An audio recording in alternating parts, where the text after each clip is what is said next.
बिल्कुल यहाँ पे ड्राइव करना ना ऐसा लग रहा है जैसे हम अपना शिरडी जाते हैं या मुंबई से गोवा जाओ। इतने दिन बिता लिए ना थाईलैंड में, अब तो दिमाग बस कह रहा है निकल जाओ भाई थाईलैंड से, अब नहीं रुकना ज्यादा। बहुत ज्यादा फ्रस्ट्रेशन भर गई है। ट्रक के पीछे देखो भाई क्या लिखा है, सेफ्टी फर्स्ट, बट ट्रक के हालात देख के लग तो नहीं रहा कि सेफ्टी फर्स्ट है। इतना ज्यादा ओवरलोड कर रखा है, पूरा टिल्ट हो गया भाई, देखना लेफ्ट की तरफ ट्रक। और अगर ट्रिप करूंगा भी ना तो फ्लाइट से ही करूंगा, गाड़ी वाला पंगा भी नहीं लूंगा भाई कुछ टाइम ना। पुलिस की चेकिंग ना अब जाके दिखी है पिछले 3 दिन में, वरना हाईवे पे ना पुलिस ज्यादातर होती नहीं है कहीं पे भी। भाई अपना चालान कट चुका है भाई, वो पुलिस वाला तो दिख ही नहीं रहा, स्कूटी में आया था भग गया मेरे को तो लग रहा है।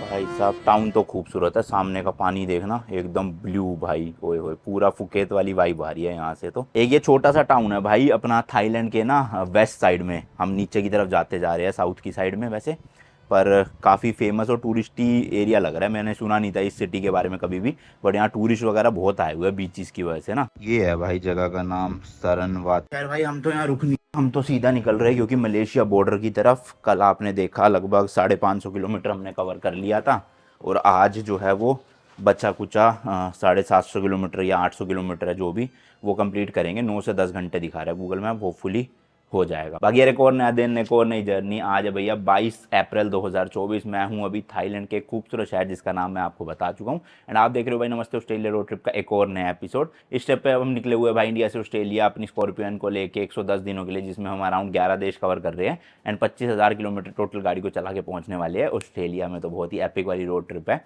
जैसे आपने लंदन ट्रिप को सपोर्ट दिखाया भैया, लाइक शेयर कमेंट सब्सक्राइब वगैरह कर देना। कार्ड लेना है बस, बाकी तो सारा जा चुका है, क्रिएट कर दे इनका लॉक। होटल भाई अच्छा था, ठीक ठाक, मतलब हमने 800 थाई बात पे करे पर नाइट, अराउंड 2,000 रुपये बनते हैं इंडिया के।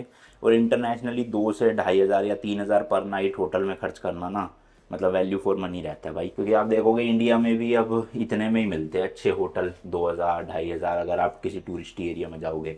ये तो फिर भी भाई दूसरी कंट्री है, तो इसलिए मैं बजट लेकर सकता हूँ कि हाँ 3,000 तक भी मिल रहा है पर नाइट, तो अपने को ओके है, उसमें कोई ऐसी दिक्कत नहीं है। बट हाँ उससे ऊपर जाता है तो फिर थोड़ा सा सोचना पड़ता है कि वैल्यू फॉर मनी है या नहीं है, वरना फिर नहीं लेते। Thank you. लगेज डालते भाई अपना गाड़ी में फटाफट से। आज तो मौसम सही लग रहा है भाई, मतलब इतनी तेज़ धूप नहीं लग रही, हालांकि गर्मी तो है, वही 40 डिग्री के आसपास रहता है यहाँ टेम्परेचर। अरे नहीं है यार, धूप भी है, वहाँ नहीं पता चल रहा था, यहाँ है पता। चलो ये अच्छा है, इसने खिड़की खोल दी, थोड़ी गर्म हवा जो है ना वो बाहर निकल जाती है। और अब स्टार्ट कर देता हूँ, एसी चला के थोड़ा ठंडी हो जाएगी जब तक हम सामान लोड करेंगे।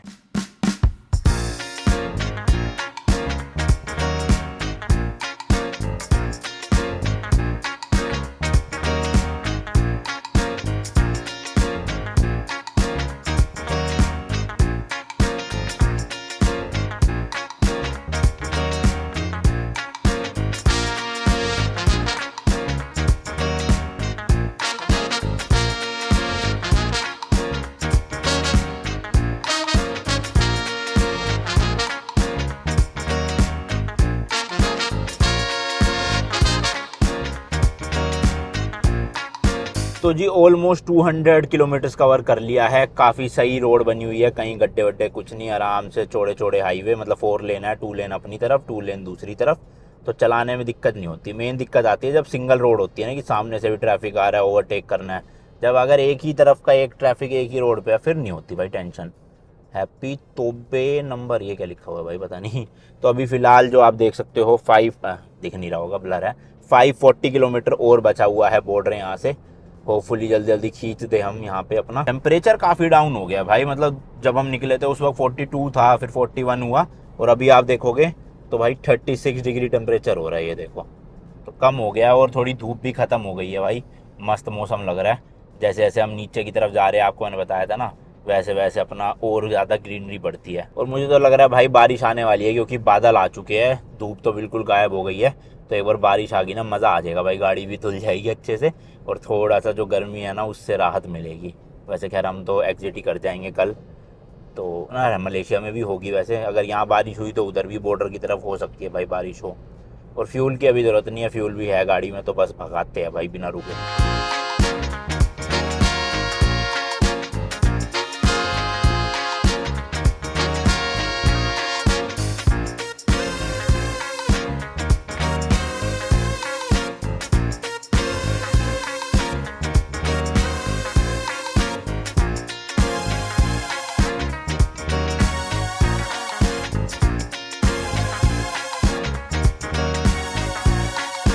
तो लो जी, वापस से धूप आ चुकी है, बादल जो है वो गायब हो गए हैं। एंड सामने आप पहाड़ देख रहे हो वो दूर भाई, बिल्कुल यहाँ पे ड्राइव करना ना ऐसा लग रहा है जैसे हम अपना शिरडी जाते हैं या मुंबई से गोवा जाओ, बिल्कुल डिट्टो वैसा ही रूट है, रोड्स भी वैसी है और रूल्स भी आपको पता ही है, थाईलैंड में इंडिया वाली ही है।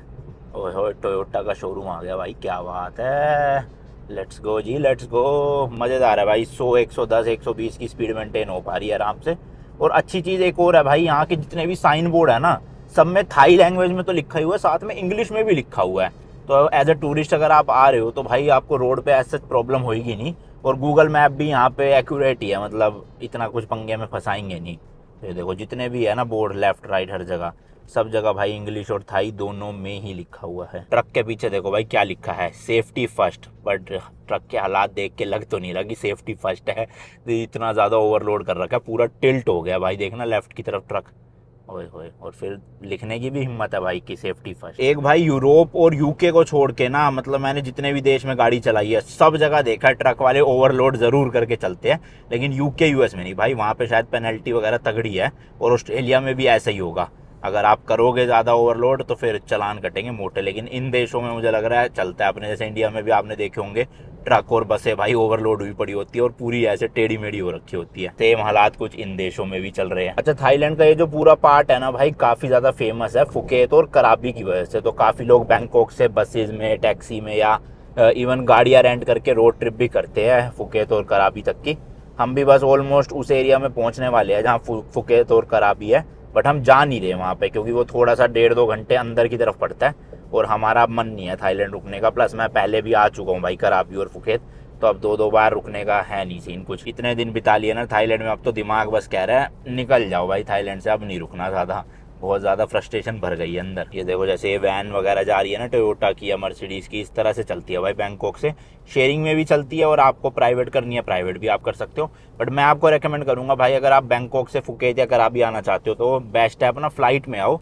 हो सकता है कभी कभी सस्ती भी मिल जाए या महंगी मिले, बट टाइम बहुत बच जाएगा ऑलमोस्ट। वरना बस में तो भाई 13 घंटे तो लग ही जाते हैं अगर आप ओवरनाइट वाली बस लोगे। वो सस्ती पड़ेगी, बस ये फ़र्क है, और फ्लाइट थोड़ी महंगी पड़ेगी। बट फ्लाइट में एक तो बर्डन नहीं पड़ेगा अपनी बॉडी के ऊपर और दूसरा टाइम भी बच जाएगा। और हाँ सच भाई, यूरोप में भी नहीं देखा था मैंने ट्रकों को ओवरलोड होते हुए, वहाँ भी ऐसे ही चलते थे मस्त भाई, बिल्कुल अपने साइज और वेट के हिसाब से। अच्छा हाँ सच, यहाँ पे ये भी देखा भाई, एक साथ ना 2-2 ट्रक की ट्रॉलियाँ टांग रखी होती है ट्रक वालों ने। जैसे आगे तो ट्रक में ट्रॉली एक है ही और उसने एक पीछे भी बांध दी भाई एक्स्ट्रा, और इसको भी एक्सटेंड कर रखा है, देखना कितना, मतलब ये तो पूरी है। गाय? ओ भाई गाय ले जा रहे हैं तो ट्रक में। पर हाँ मेन मैं कह रहा था कि डबल ट्रॉली है भाई इनमें, मतलब पूरी ट्रेन बना के चल रहे हैं। तो वो देखो सामने जा रही, उसमें भी डबल ट्रॉली थी। कई ट्रक दिखेंगे आपको डबल ट्रॉली वाले, एंड इस तरह के थोड़े थोड़े गड्ढे भी आते हैं कहीं कहीं पे। बट वैसे ओवरऑल देखभाल सही कर रखी है भाई रोड की। ये रोड देखो भाई कितनी मस्त है, ऐसे दोनों तरफ ग्रीनरी ग्रीनरी। होए होए होए, देखते हैं थोड़ी देर में ड्रोन वोन उड़ाएंगे भाई, अभी थोड़ी सी धूप चली जाए, वरना धूप में अच्छे शॉट्स नहीं आते। ये सूरत थानी लिखा है ना जो बोर्ड में, ये भी भाई काफ़ी फेमस जगह है, मतलब यहाँ की डिस्ट्रिक्ट पड़ता है, स्टेट ये मुझे आइडिया नहीं है, बट है फेमस, मैंने बहुत नाम सुना है इसका। हम उसी रास्ते से होते हुए निकलेंगे अभी। बाकी रोड्स का तो मैंने आपको बताया, और बीच बीच में स्टॉप्स वगैरह भी ना रुकने, मतलब फ्यूल स्टेशन वगैरह बहुत है, कोई दिक्कत नहीं होगी आपको डीजल पेट्रोल की। खाने पीने की भी मिल जाती है भाई, मैकडोनल्ड्स KFC वगैरह। हालांकि वेज आइटम में बहुत कम है इन जगहों पे, कम क्या मतलब फ्राइज़ वगैरह ही मिलेंगे। बट अगर आप चिकन वगैरह खाते हो तो फिर कोई दिक्कत नहीं होगी इस रास्ते में ना आपको। इंडियन रेस्टोरेंट नहीं है लेकिन यहाँ पे कुछ, वेज में हो सकता है कोई थाई फूड मिल जाए लोकल, जिसका मुझे इतना कुछ खास आइडिया नहीं है। इन देशों के जो खाना होता है ना भाई, वो खाना तो चलो अच्छा है, बट ये जो ऑयल यूज़ करते हैं ना, मुझे ऑयल पता नहीं यार सूट नहीं करता, मतलब अजीब सी उसमें से खुशबू आती है और मेरे से फिर वो चीज़ खाई नहीं जाती। इसलिए मैं ये जो एशियन कंट्रीज़ है ना, इनका लोकल फूड ट्राई ज़्यादा नहीं करता ऑयल की वजह से। अब मलेशिया चले जाओ, सिंगापुर चले जाओ, पता नहीं कौन सा ऑयल होता है, कोकोनट ऑयल होता है, क्या यूज़ करते हैं, किसी को पता हो बताना। बट भाई बड़ा मेरे को थोड़ा डिफरेंट लगता है, अजीब नहीं बोलूँगा, सबकी अपनी अपनी प्रेफरेंस है, किसी को वो टेस्टी लग सकता है, बट मुझे इतना अच्छा नहीं लगता, इसलिए मैं लोकल फूड ना ट्राई कर नहीं पाता इन देशों का। और वैसे खाना तो मेरे को अब इंडियन रेस्टोरेंट का भी खाने का मन नहीं करता, क्योंकि भाई पिछले मतलब ऑलमोस्ट 1.25 साल हो गया है जब मैं ट्रिप पे निकला हुआ हूँ बाहर, तो मतलब बाहर का ही खाना हो रहा है अब हमेशा। तो घर के खाने की याद आ जाती है भाई, कि दाल चावल मिल जाए कहीं पे प्लेन, नॉर्मल रोटी सब्जी मिल जाए, कोई टिंडे को घिया तोरी ये सब मिल जाए, क्योंकि घर में रह के तो मन नहीं करता था इनका खाने का। और इंडिया से जब बाहर आओ ना तब आती है भाई याद कि हाँ ऐसा खाना भी मिल जाए तो बहुत बढ़िया हो जाएगा सीन। खैर यहाँ भी भिंडी वगैरह ये सब मिल जाती है, बट घर का जो टेस्ट है वो तो खैर घर का ही है ना भाई, रोटी वोटी। चलो कोई नहीं, थोड़ी ही ट्रिप बची है, जल्दी ही फिर अपना घर जाएंगे। और इस बार मैं लूंगा भाई थोड़ी लंबी ब्रेक, क्योंकि लंदन ट्रिप से आते ही मैं तैयारियों में लग गया इस ट्रिप की। मतलब मैं सितंबर में आया हूँ भाई लंदन ट्रिप कंप्लीट करके, और नवंबर में हम निकल भी गए इस वाली के लिए। मतलब 2 महीने मिले थे मुझे, 2 भी क्या पूरे डेढ़ महीना ही मिला था। और तैयारी करते ही फटफट निकल लिया, मतलब ना घर वालों के साथ टाइम स्पेंड किया, ना घर वालों के साथ कहीं जा पाया, ना घर पे ज़्यादा टिका, क्योंकि काम की वजह से घर से बाहर ही रहना पड़ता था कि ये गाड़ी का काम है वो गाड़ी का काम है।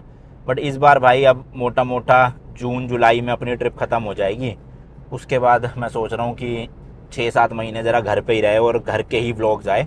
और अगर ट्रिप करूँगा भी ना तो फ्लाइट से ही करूँगा, गाड़ी वाला पंगा भी नहीं लूँगा भाई कुछ टाइम ना, क्योंकि बॉडी भी बहुत ज़्यादा एग्जॉस्टेड हुई पड़ी है। तो जी तैडम पैडम खींच के हम पहुँच गए हैं था चना करके एक ये टाउन आया है, इसकी लाल बत्ती पे खड़े हैं। कोई हो आसपास मिलने आ जाओ जरा फटाफट से, वेट कर रहे हैं हम आपका। ये देखो डबल ट्रॉली भाई, कह रहा था ना भाई लिटरली हर एक ट्रक में डबल ट्रॉली है, चाहे छोटी ट्रॉली हो चाहे बड़ी ट्रॉली हो। और इसने तो कुछ ज़्यादा ही चमचम कर रखी है, नया ही लग रहा है मुझे। टेलीफोन भी है भाई को फ़ोन कर सकते हो आप अगर आपको India to Thailand truck book करना हो कोई।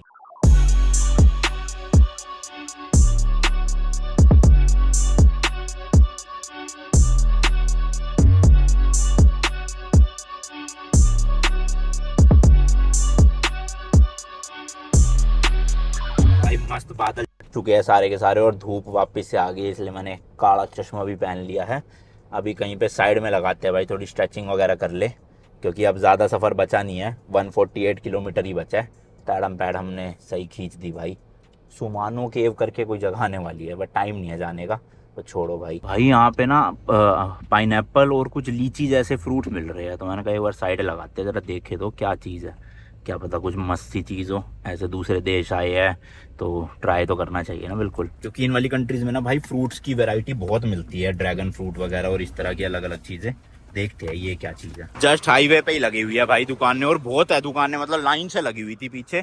ये देखो भाई, अरे नहीं लीची नहीं है तो शकरकंदी सी लग रही है मुझे, पता नहीं क्या चीज़ है भाई, कांटे भी लग रहे हैं इसमें। ओ भाई साहब, व्हाट इज दिस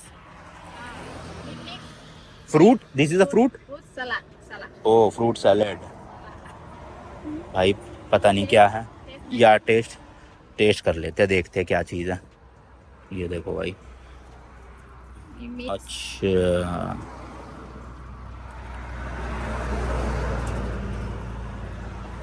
ओ भाई देखना ऐसा कुछ है, डायरेक्टली खा सकते हैं। ओ भाई this is different. Oh sweet, हाँ ये थोड़ा सा खट्टा है जो मैंने खाया, और ये दूसरा भाई गजब चीज़ है, अंदर इसमें बीज है। तो आधे ये ले ले, या फिर स्वीट वाला। Sweet how much? 1 kilo 70 bar. Sweet मीठे वाला ले लिया भाई। इनका तराजू देखो भाई कैसा है, मस्त सुई वाला है एकदम घड़ी की तरह। ओके थैंक यू, दे दो भाई। बाकी भाई इनके पास खरबूजा भी है, खरबूजा है या ककड़ी है, और पाइनएप्पल भी काफ़ी है, तो इस एरिया में ये बिकते हैं काफ़ी, इसलिए शायद से। Thank you, bye bye. चलो भाई उठा लो। बाकी अभी आपने एक पीछे क्लिप देखी होगी, मैं इसके ऊपर लगा दूंगा भाई। पुलिस की चेकिंग ना अब जाके दिखी है पिछले 3 दिन में, वरना हाईवे पे ना पुलिस ज्यादातर होती नहीं है कहीं पे भी, लेकिन बाइक वाले पुलिस वाले बहुत है। जैसे जो चेज करते हैं ना, अगर कोई ओवर स्पीडिंग कर रहा है या रूल तोड़ रहा है, फिर उसको साइड में लगवा के उनका चालान करते हैं, तो वो मैंने केसेस देखे हैं। बट वैसे बैरिकेडिंग इतनी नहीं थी, आज थी, वो भी शायद कंस्ट्रक्शन की वजह से थी। बट भाई हमारे साथ एक थाईलैंड में बहुत गंदा सीन हुआ था पुलिस से रिलेटेड, वो मैंने आपको बोला था कि जब हम थाईलैंड एग्जिट करेंगे तब बताऊंगा। तो वो सारी क्लिप्स आप अब देख लो, बैंकॉक का किस्सा है वो, क्या हुआ था हमारे साथ, थोड़ी रिश्वत की बातें चल रही थी वहाँ पे, बट हम किस तरह से टैकल करा उस चीज़ को, वो क्लिप्स देखो आप। इतने हम निकलते हैं भाई, पुलिस ने रोक लिया यहाँ पे। Hello long lane by cut lane ประตูน้ำ road what yeah English yeah license ऐसा cut lane from ประตูน้ำ cut lane you long lane where you go custom office custom office driver who disobeys the fine do not enter the bus lane we will fine 1000 which lane yeah oh I didn't know yeah okay they ticket police okay how much discount discount discount Yeah. How much 1000 बात Yeah. ओहो Yeah. No Yeah. Limit 12. Okay okay Okay. Okay Okay. भाई अपना चालान cut चुका है। Officer बोल रहे हैं कि हमने बस लेन में से निकाली है। पता नहीं, हो भी सकता है, मैंने ध्यान नहीं दिया। अब 1000 थाई बात का चालान यहाँ थाईलैंड में। व्हाट? बाहर बुला रहे हैं भाई। Okay. No, Lift. no, no. No problem. Bye. Yeah. Photo photo Oh, no, no, no, no. But I need this. Police. Police. Hả? Police. Police. Police. English, English. Anh đi đâu có phép đâu, phải không? No problem. Finish, finish. But I need this fine. Anh qua vào này, cái bài này. I need this fine right. Đúng điพี่. I need this. Lúc này. One photo. No no no Hay rồi nè. No this is mic mic. I need this sign sign. Oh, no, please. Okay let's go. Tặng từ cái trang tặng từ này. Police. Police police yes. Tặng cái đèn đi, cái đèn áo vào. Hả? Cái đèn áo. Có tấm điếu. Đó. Ui. Áo, ta phải police, áo 500 พอไม่ฟังเด็ด no police. No no no I need เสีย slip แขกกันด้วย I need slip Flip. Slip yes this slip I need this บ้าปะเนี่ยถ้าเป็นแขกอะไรอย่างนี้น่ะ Slip. Slip ตรง I need this Yeah, okay yeah, okay yeah. Let's go Okay, police. ยอมเกียรติมันดิ Police box. ได้เกียรติ okay let's go let's go Yeah. Let's go police this way Yeah. This okay let's go This box. Okay okay Yeah. Let's go I need this but Yeah, yeah, yeah. Let's Okay, go. okay, okay. Okay, yeah, police. Okay scooter scooter let's go Oh, no, no. Car how from where come come come with us No motorcycle. हाँ you come motorcycle we will ไม่ได้ไม่มีหมวก no no no we will drive behind you you scooter you Yeah, yeah, yeah, we yeah, will yeah. Car Yeah, yeah, yeah. Let's go. रिश्वत मांग रहा था 1000 Thai बात थे। मैंने कहा पर्ची दो। कह रहा पर्ची नहीं मिलेगी। मैंने क्यों नहीं मिलेगी पर्ची? कह रहा 500 दे दो। चलो मैंने कहा 500 भी दूं, पर्ची दो, मैं तो 1000 देकर जाऊंगा। कह रहा चलो पुलिस वाले के वहाँ चलो। मैंने कहा चलो पुलिस के वहीं 1000 भर देंगे, कोई नहीं। कह रहा मोड़ के ले आओ रोंग साइड। खुद ही बताओ, रूल वो करवा रहे हैं और फिर हमें ही सिखा रहे हैं। मेरा माइक देख के कह रहे फोटो फोटो। मैंने कहा फोटो नहीं माइक है। कहाँ गए? मैंने तो ठान लिया था भैया 1000 बात देने हो चाहे 2000, अगर गलती है तो चालान ही भर के जाऊंगा, पैसे तो नहीं दूंगा। पर्ची दोगे तभी दूंगा पैसे। तो अपने आप पैसे पकड़ा दिए वापस और लाइसेंस पकड़ा दिया। कह रहा पुलिस पुलिस। मैंने चलो पुलिस वहाँ जहाँ पे चालान कटेगा वहीं करेंगे हम तो। मुझे तो ये भी नहीं पता ना भाई मैंने बस लेन में चलाई है नहीं चलाई है। अगर चलाई है तो दे दूंगा चालान, मुझे ऐसी कोई दिक्कत वाली बात नहीं है। गलती करी है तो फाइन भरना ही पड़ेगा जिस भी देश में, चाहे इंडिया चाहे बाहर। पर अगर गलती नहीं है तो फिर क्यों भरूँ फालतू में। चलो अब देखते क्या बात बनती है वहाँ पे। वो सामने ही है शायद से हो रहा है। भाई वो पुलिस वाला तो दिख ही नहीं रहा, स्कूटी में आया था भग गया। मेरे को तो लग रहा है कहीं पे है ही नहीं आसपास। कह रहा आओ आओ घुमाओ, मैंने घुमा के लाया भी, खुद ही गायब हो गए भाई साहब वो। चलो उनका चेहरा तो नहीं दिखाएंगे वीडियो में, अगर दिखा भी होगा तो ब्लर कर देंगे। बट भाई ये क्या बात हुई, हमें क्यों मोड़ के लाए भाई? जब नहीं काटना था चालान तो सीधा चले जाते। अब देखो हमारे पास तो भाई सारे प्रूफ है कि उसके कहने पे हमने गाड़ी मोड़ी भी और उसके पीछे लाए भी। अब वो खुद ही भाग गया, हम तो नहीं भागे कहीं पे भी, हम तो यहीं खड़े हैं भाई। अजीब चीज़ है भाई, मतलब हर देश में चलता है ये घूसखोरी वाली चीज़ ना। हम लोग बड़ी खुंदक सी चढ़ जाती है भाई। वही बात है, देखो काटना है चालान काट लो, मैं तो दे ही रहा हूँ पैसे, लेकिन रिश्वत नहीं दूंगा। पर्ची दो मुझे, कम से कम पर्ची का ये तो होगा कि हाँ चालान कटा है, प्रूफ है, कोई पैसे दिए। वरना कैश किसको कहाँ दिए हमें थोड़ी पता है। 1000 थाई बात भाई, इंडिया के 2500 रुपये होते हैं। 2500 रुपये चलते फिरते थोड़ी बांट दूंगा ऐसी पुलिस वालों में। भाई कर काटना है तो पर्ची दे दो, चाहे 5000 थाई बात का है, जो रूल है वो मैं कर लूँगा, कोई दिक्कत नहीं। अब यहाँ कोई है नहीं भाई मेरे हिसाब से। चलते हैं अपना कस्टम ऑफिस ही, भाग गए वो तो भाई हमारे। इसलिए कहते हैं भाई जिस भी देश में हो डरना नहीं है। अपना जो है रूल तोड़ा है तो रुको, भगाओ मत गाड़ी को। कोई नहीं, चालान हो जाएगा ना ज़्यादा से ज़्यादा, जेल में थोड़ी डाल देंगे पकड़ के या डिपोर्ट थोड़ी कर देंगे। छोटा सा रूल टूटा है, अपना भर दो फाइन, कोई बात नहीं। और जान के तो तोड़ा नहीं, हमें तो खुद ही नहीं पता भाई कब टूटा है कि वो कह रहे बस लेन में चलाइए आपने। हम तो नॉर्मल गाड़ियों के पीछे ही थे, बस लेन में तो हमने चलाई नहीं। हम चलते हैं अपना कस्टम ऑफिस और अपना काम निपटाते हैं जो करने आए थे। फालतू के 20-25 मिनट वेस्ट हो गए। वो जो छोटी सी भाई पुलिस चौकी बनी हुई थी ना, वहाँ पे अंदर बुलाया था मेरे को, तो मैं 1000 का नोट लेकर गया। ऐसे चालान बुक रख रखी थी, चालान बुक के ऊपर मेरा लाइसेंस था और 1000 का नोट मांग लिया। तो मेरे को लगा चालान दे रहे होंगे भाई, जेन्युइन बंदा है, चालान बुक निकाल रखी है, उस पर स्टैम्प वैम्प मार के दे रहे होंगे। तो मैंने कहा लाओ ये तो दो। कह रहा वट? मैंने कहा ये चालान। कहता नो नो नो चालान। मैंने कहा नो चालान? तो मेरे को लगा चलो ठीक है कोई नहीं भाई, फिजिकल नहीं दे रहा हूँ, मैंने कहा चलो फोटो ले अरे। हाँ तो मैंने कहा चलो लाओ फोटो ले लेता हूँ। भाई दूसरा जो अंदर था ना ट्रैफिक पुलिस वाला, फोटो सुनते ही no photo no photo no photo ऐसे ऐसे करो, नो फोटो नो फोटो। तो उसने मेरा माइक देखा, उन्हें लगा होगा ये कैमरा है भाई छोटा सा, उनकी हवा टाइट हो गई। मैंने कहा कैमरा नहीं है माइक है, मत डरो।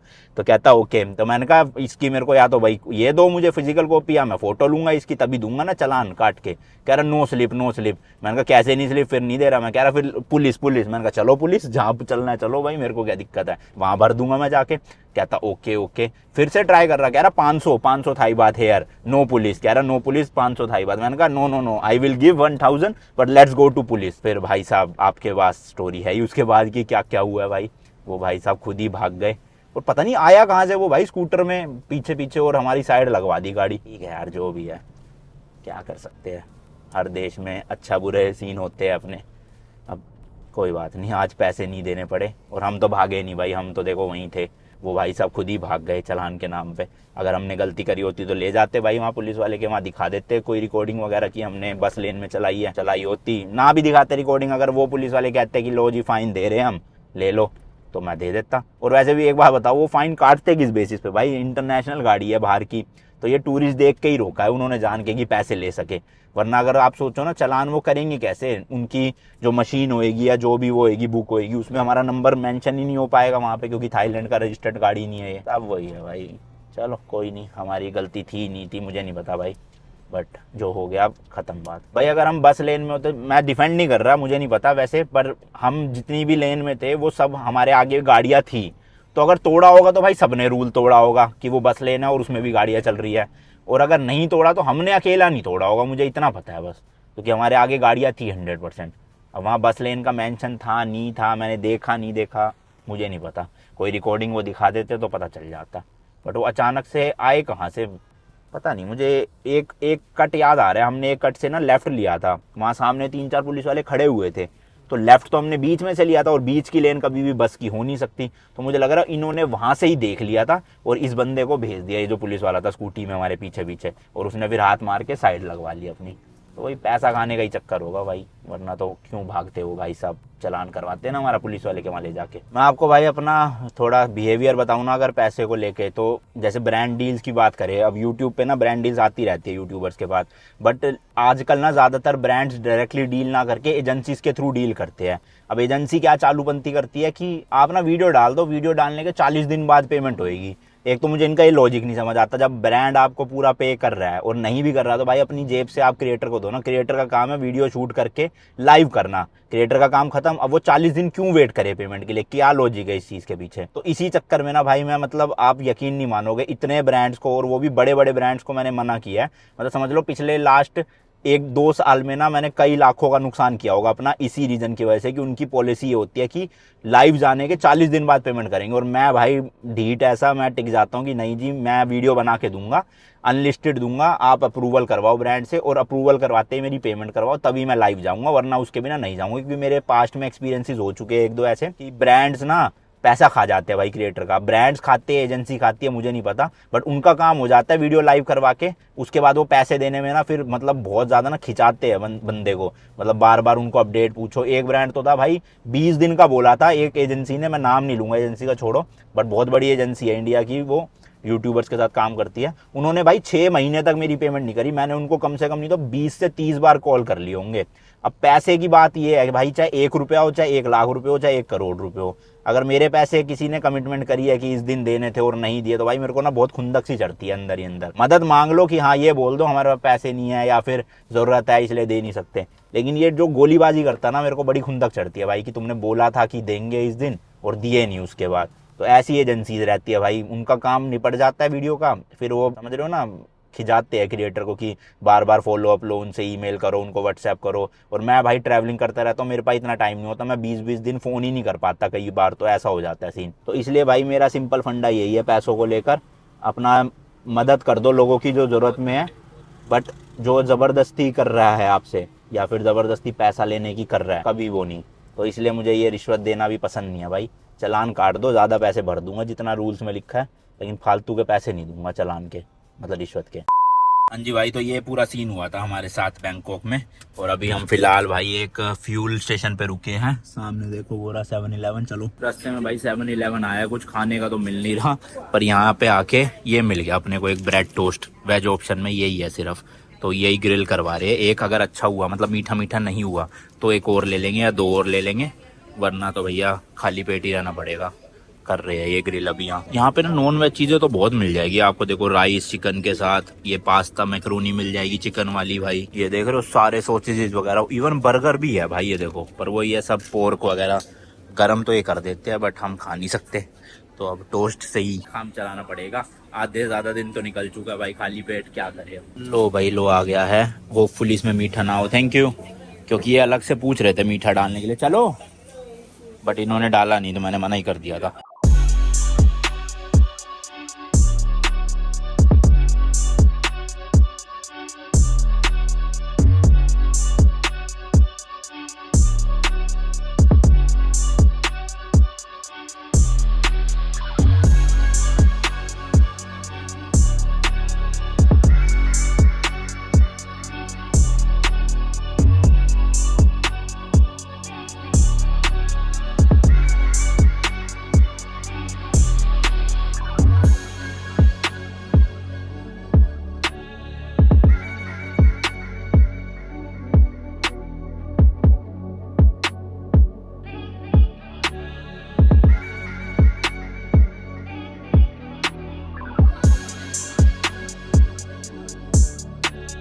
तो भाई जी ऑलमोस्ट हम बस बॉर्डर पहुंचने वाले हैं। आप यहाँ देख सकते हो 22 किलोमीटर बचा है, वही 20 मिनट के आसपास लगेंगे। एंड बॉर्डर के पास पहुंचते पहुंचते भाई बारिश भी आ गई, जो कल से मिसिंग थी। आज फाइनली दर्शन दे ही दिए बारिश ने। और बादल भी ऊपर देखोगे ना भाई, थोड़े थोड़े हो रहे हैं काले, तो कभी भी शायद से आ सकती है अच्छी खासी बारिश। लेट्स गो भाई, जल्दी जल्दी करते हैं। मैं सोच रहा हूँ अभी दिन हो रहा है ना, तो आज ही बॉर्डर क्रॉसिंग कर ले। बट आप इस व्लॉग में नहीं देखोगे, इस वाले व्लॉग को तो एंड ही कर देंगे। नया व्लॉग शुरू करेंगे बॉर्डर से। सारा प्रोसेस बताना होता है ना कि क्या चक्कर है। ऊपर से हमारा जो थाईलैंड का एग्जिट लिखा हुआ है डॉक्यूमेंट में, वो दूसरे वाले बॉर्डर का लिखा हुआ है। तो हम आ गए हैं सताऊ बॉर्डर पे, तो यहाँ से थाईलैंड वाले एग्जिट करने देंगे नहीं देंगे, वो सब भी अभी सॉर्ट आउट करना पड़ेगा वहाँ जाके। और किसी एजेंसी को हायर करना है नहीं करना है, वो सब बॉर्डर पे है। तो वो काफी डिटेल्ड इन्फॉर्मेशन है, वो मैं इसी में होच पोच नहीं करना चाहता। एक अलग ही ब्लॉग बना देंगे अगले वाला, उसमें आप देख लेना पूरा। तो देखते हैं, चलो आज ही क्रॉस हो जाएगा तो अपनी टेंशन खत्म हो जाएगी कि दूसरे बॉर्डर पे नहीं जाना। अब अगर इन्होंने रिजेक्ट कर दिया तो फिर भाई आज रात तो रुकेंगे इसी बॉर्डर पे, और कल सुबह निकलेंगे दूसरे बॉर्डर के लिए। फिर वहां से कल क्रॉसिंग करेंगे, और वो बॉर्डर 5.5 घंटे दूर है यहाँ से।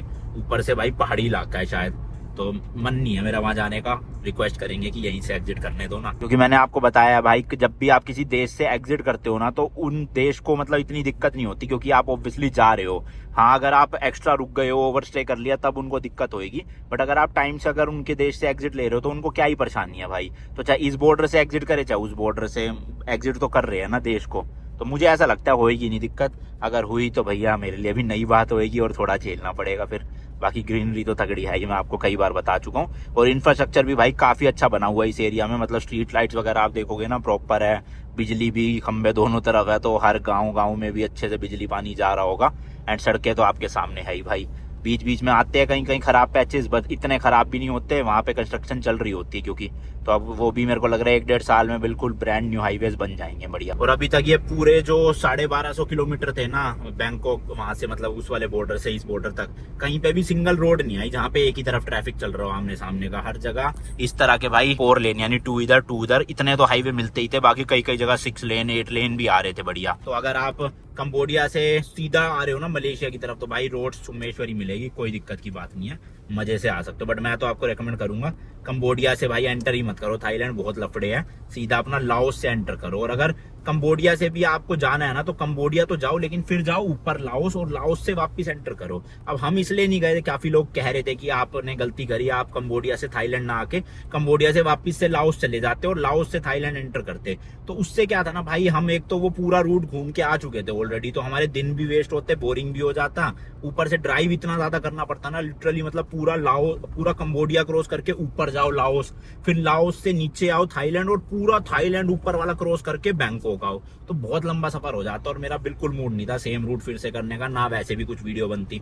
तो मैंने कहा सबसे बढ़िया है कस्टम वालों को गाड़ी दे देते हैं, और अपना बैंकॉक चलते हैं। बैंकॉक में फेस्टिवल भी मना लेंगे और थोड़ा रेस्ट कर लेंगे वहाँ पे, और फिर अपना गाड़ी लेके आ जाएंगे। तो हमारे डीजल भी ज्यादा लगता उस रूट से, और सो झमेले थे। ऊपर से यहाँ पे इन्हें पता चल गया था कि एंट्री नहीं देनी है, बाहर की गाड़ियां। हो सकता था जब हम लाओस बॉर्डर से थाईलैंड आते तब भी वो यही करते कि नहीं, आपने उस बॉर्डर से भी एंट्री लेने की कोशिश करी थी, हम आपको यहाँ से भी नहीं देंगे। तो मैंने इसलिए रिस्क लिया नहीं, मैंने छोड़ो भाई बैंकॉक चलते हैं। और गाड़ी मिल गई अपने को टाइम पे 21 तारीख को, जैसे कि उन्होंने बोला था। एक इसी एरिया में ना भाई नेशनल पार्क भी है यहाँ पे, आप वहाँ भी जा सकते हो घूमने, बट हम नहीं जा रहे। ये देखो बॉर्डर लिखा आ गया भाई, बोर्ड लग गया कि सामने की तरफ है बॉर्डर। और कितना रह गया, 14 किलोमीटर ओनली। तो लेट्स गो भाई। शहर तो मुझे ये कुछ खास बड़ा लग नहीं रहा, बट हाँ इतनी फैसिलिटीज तो होंगी कि होटल वोटल मिल जाएगा अपने को, और ग्रोसरी स्टोर भी है। KFC है, हाँ यहाँ KFC है, लोटस है, पर अभी तो 14 किलोमीटर दूर है। जो मेन बॉर्डर का शहर है वो तो आएगा, ये तो अलग अलग शहर आ रहे हैं। हाँ ये था कि भाई छोटी जगह हो चाहे बड़ी जगह हो, हाईवेज पे हर जगह ना KFC मैकडोनल्ड तो है ही। हालांकि यहाँ वेज नहीं मिलता फ्राइज के अलावा, बट आपको मिल जाएगा अगर आप नॉन वेज खाने वाले लोग हो। तो ऐसा नहीं है कि वॉशरूम नहीं है या फ्यूल स्टेशन नहीं है, सब कुछ मिलेगा, सारी फैसिलिटी है। बस खाने को लेके ही थोड़ी दिक्कत है, वेजिटेरियन स्पेशली। ये देखो भाई बॉर्डर का बोर्ड एक ये रहा, और राइट साइड में है पटांग बैसा करके कोई शहर, वहां भी हम जा सकते हैं, वहां पे भी होटल वोटल मिल जाएंगे। बट चलते अभी तो खींचते हैं, क्या बता हो ही जाए क्रॉसिंग, आज रुकना नहीं पड़ेगा फालतू में। रुकेंगे भी तो सीधा मलेशिया साइड रुकेंगे, अपनी नए देश में। एक भाई सुनसान ही है ये एरिया, तो मतलब देखना ज्यादा यहाँ पे चहल पहल दिख नहीं रही मुझे, सिर्फ गाड़ी ही है जो जा रही आ रही है इधर उधर, और तो लोग आसपास नहीं है, ना ही कोई इतनी खास बड़ी मार्केट लगी हुई यहाँ पे। तारों वारों के गुच्छे तो देखो इन देशों में भी पूरे रहते हैं भाई, जैसे अपने इंडिया में पहले रहते हैं ना हर जगह, यहाँ भी देखो कितने सारे हैं भाई लाइन वाइज। सेम ऐसी घरों के बाहर भी है, उधर की तरफ देखोगे तो आप। एंड 2 व्हीलर वाले लोग भाई यहाँ पे देखो हेलमेट वेलमेट कुछ नहीं पहनते भाई, सब अंगूठा दिखा रहे थे देख रहे हो, मस्त है भाई, इतना रूल्स को लेके यहाँ पे वो नहीं है सीरियसनेस। एंड ये कंटेनर जा रहा भाई मलेशिया थाईलैंड का, हो सकता है इसके अंदर भी गाड़ी हो कोई। ये शायद बड़ा है, 40 फीट वाला है ये कंटेनर। क्या चौड़ी कैसा है? इतना ही होता है कंटेनर, हमारी स्कॉर्पियो भी तो इसी में जाती है। हमारा जो कंटेनर होता है ना शिपिंग का, वो 20 फीट का होता है, यानी एक गाड़ी। अगर आपको 2 गाड़ियां एक ही कंटेनर में शिप करनी है तो 40 फीट, फिर 60 फीट भी होता है, 90 भी होता है, शायद 100 फीट भी होता है। तो उस हिसाब से जितनी गाड़ियां हैं आप उस हिसाब से कंटेनर बुक कर सकते हो।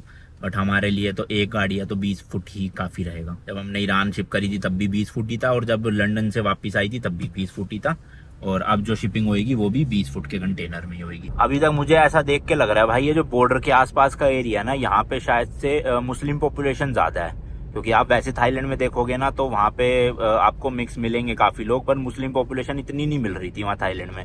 वहाँ बुद्धिज्म फॉलो करने वाले काफी थे, बट इधर की साइड में मस्जिद भी काफी देखने को मिली, और वैसे लोग भी जो है वो मुस्लिम देखने को मिल रहे हैं यहाँ। और मलेशिया में भी आपको पता ही है भाई, वहाँ पे भी काफी पॉपुलेशन देखने को मिलेगी मुस्लिम। इस चीज का ना ये फायदा होता है कि भाई इन देशों में ना जेट स्प्रे जरूर मिल जाता है, तो वो बढ़िया चीज है। हालांकि ये देखो शायद बुद्धिस्ट टेम्पल है ये भी, यहाँ पे भी हाँ ये ड्रैगन्स वगैरह बने हुए हैं, पर मस्जिद वगैरह भी काफी है यहाँ। सही में भाई बहुत खूबसूरत रास्ते हैं, दोनों तरफ पेड़ पौधे, ऐसे ग्रीनरी देख के ना मजा सा आ जाता है। चाइना में बड़ा अजीब लगता था, वहाँ पे भाई जो तिब्बत वाला रीजन था ग्रीनरी ज्यादा थी नहीं, ऐसे सूखा सूखा सा पड़ा हुआ था सब कुछ। चलो जी चलो, बॉर्डर आ गया है, फटाफट से चलते हैं और इस वाले ब्लॉग को खत्म करता हूँ भाई, नया ब्लॉग भी तो शुरू करना है ना। बाकी मिलता हूँ नेक्स्ट वीडियो में, till then good bye and as always तीखे रास्तों पे नहीं पड़ना फीका भाई।